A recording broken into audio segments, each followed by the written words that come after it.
I woke to the sound of the back door clicking shut. At first, I thought it was the wind. Then I realized the kitchen light had flickered on by itself. My stomach sank and I froze, listening. There was a slow, deliberate shuffle, bare feet scraping across the hardwood.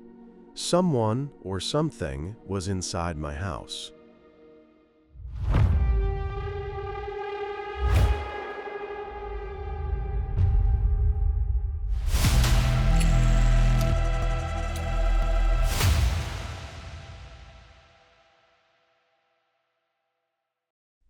I had been working the night shift at the hospital, the kind where your only companions are fluorescent lights and the hum of machinery. By the time I got home, it was past midnight, and the streets were empty. The air felt thick, still, like the world was holding its breath. I shrugged off the odd feeling, telling myself it was just fatigue, but the mail on the counter caught my eye. It was stacked unnaturally neatly, as if someone had arranged it deliberately, waiting for me to notice.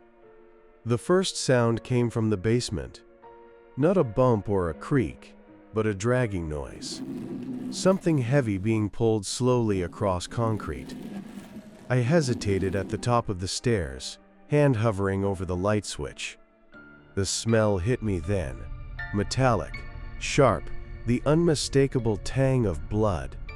I gagged, heart hammering, thinking I'd imagined it. But I hadn't. I grabbed the kitchen knife, its dull edge heavy in my hand, the metal cold against my palm. Each step down was careful, silent, but the noise didn't stop.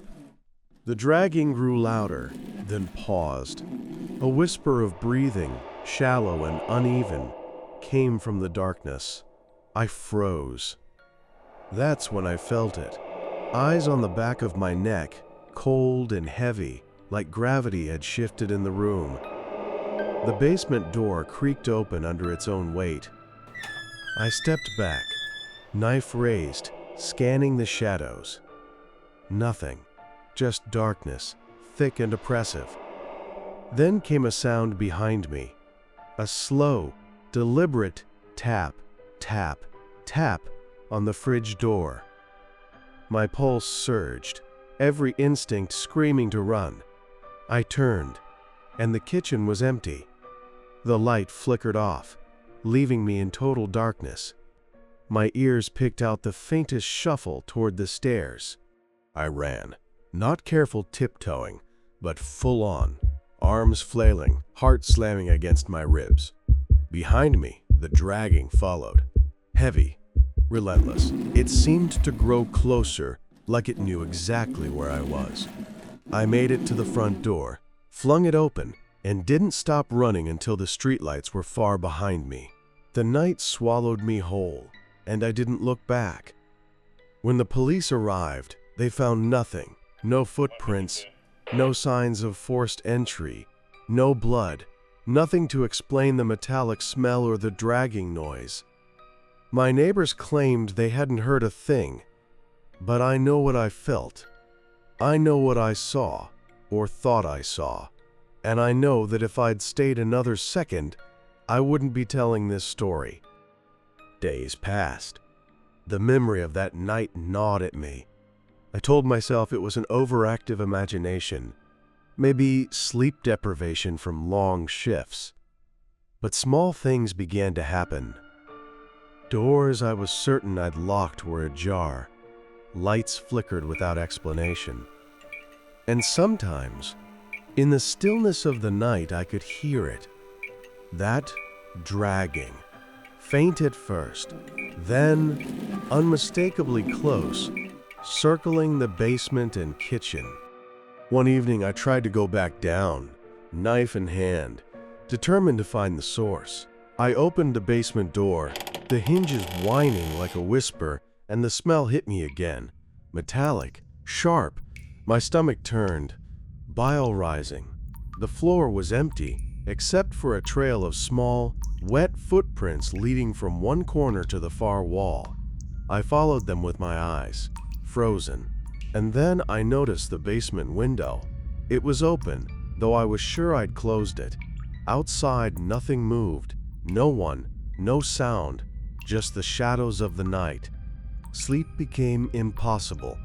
Every creak in the house, every gust of wind, every shadow stretching across the walls felt like a predator watching. I installed cameras, hoping to catch something, anything. The footage came back empty. Rooms full of darkness, the cameras red, recording lights blinking steadily, and nothing else. Yet, every night, I could swear the sound was closer, heavier, like a breathing weight pressing against the floorboards. Then came the night I couldn't ignore it anymore. I woke to the sound of soft humming, not a tune, just a low, guttural hum that seemed to vibrate in my bones. It came from the basement. I had never heard a human hum like that. It was wrong. My heart felt like it would burst. I grabbed the knife, grabbed a flashlight, and descended. The basement was empty, or so it seemed. The hum stopped as soon as I turned on the light, and then I saw it. The footprints had multiplied. Small, heavy, wet prints scattered across the concrete, some circling, some leading nowhere. The smell was stronger now, nearly choking me. I turned to leave, but the basement door slammed shut behind me. My flashlight flickered. My heart hammered against my ribs. And then I heard it clearly, a voice, whispering my name, slow and deliberate. I don't remember how I got out. I remember the streetlights, the cold air, the way my knees gave out on the pavement. I never looked back. Police found nothing. Neighbors never heard a thing. But every so often, when the wind blows just right, I hear it again. That dragging, that tap on the fridge, that whisper. And I remember what it feels like to be truly watched in your own home by something that should not be there. Now, months later, I sleep with a light on and the knife within reach. Every creak in the house, every shadow brings back that dragging sound. My friends say I'm paranoid, but I know the truth. Some things don't leave. And some nights, when the house is quiet, I swear I hear the back door click again, slowly, waiting, watching. Here on Knoxmore Tales, we share stories like this to remind you, the world is quieter than we think, and not everything that walks beside us is alive. Keep your doors locked, trust your instincts, and remember, the things you don't see can be far closer than the ones you do. Have you ever returned home and felt like someone was waiting? Tell us about it, and don't look back.